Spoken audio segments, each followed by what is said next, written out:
Sa pinakabagong kaganapan dito sa ating bansa, natakasan tayo ng isang dayuhan na may malaking pananagutan sa ating bansa. Sa kabila ng mahigpit na pagmamanman ng ating mga kapulisan, ng ating kasundaluhan, ay natakasan tayo ng gano na lamang. Mahirap paniwalaan na walang kinalaman dito ang nasa gobyerno. Saan man ito dumaan, mapapiyerman yan o airport, pawang mga active employees ng gobyerno ang mga nandidiyan. Ang hindi nga lamang malinaw dito ay kung sino ang mga magkakasabwat o kung ito ay matagal na nilang plano na kahit anong mangyari ay hindi na nila ito paaabutin pa sa korte. At baka dito ay maraming pangalang mabubunyag. Ito ang ayaw nilang mangyari, na kahit pagtawanan sila ng buong bayan, ay minarapat lamang nilang patakasin ito para lamang hindi mahayag ang kanilang kagahaman. Matatandaan sa mga araw na hindi pagdalo sa hearing ng Senado nitong naturang mayor na ito, sinasabi ng kanyang kampo na ito raw ay may iniindang karamdaman sa pag-iisip. Paraan lamang ito sa kanilang paghahanda upang kung sakasakaling makarating man ito sa hukuman, anuman ang kanyang sasabihin, sino man pangalan ng kanyang babanggitin, ay hindi na maaaring paniwalaan pa at ito ituturing na lamang na salita ng isang baliw. Ano nga ba ang katotohanan sa likod nitong mayor na ito?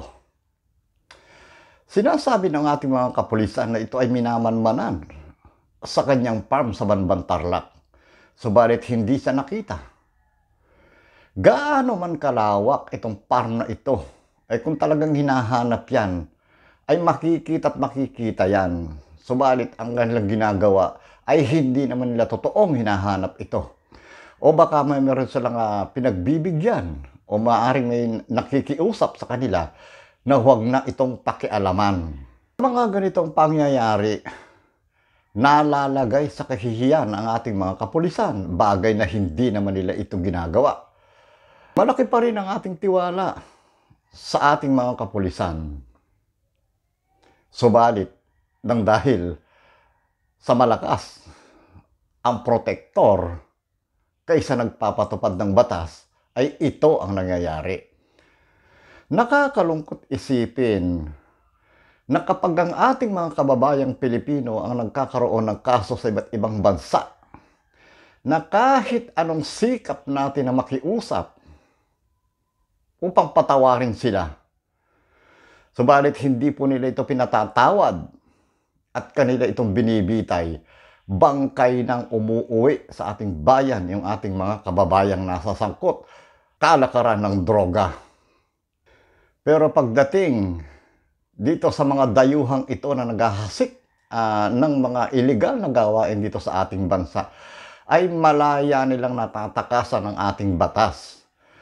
Palibhas ay napakaraming mga gahamang sa salapi sa ating bayan, na ayon nga sa kasabihan, hindi baling mapulaan, huwag lamang mahayag. Ang isang mapait na katotohanan na dito'y marami ang nakinabang sa tinatakbo ng mga pangyayari dito sa ating bansa. Patuloy na dumarami ang naghahasik ng kaguluhan. Patuloy na binubulabog yung ating katahimikan. Sangkot pa dito ang mga dayuhan. Ito na ba ang klase ng ating pamahalaan ngayon? Nakakahiya ang ating gobyerno. Gumagastos ang ating pamahalaan sa intelligence fund. Subalit ano ang naibibigay nilang kapalit nitong mga malalaking halaga na mula sa buwis ng taong bayan, kung hindi puro kahihiyan? Maging itong sigalot natin dito sa WPS, na hindi na tayo tinantanan nitong mga dayuhan na ito sa ating sariling bakuran. May ginagawa ba yung ating pamahalaan? Gayun din itong iba pang mga personalidad na wanted ng ating batas magpahanggang ngayon ay hindi pa rin mahanap-hanap. Sino pa ba ang aasahan natin dito?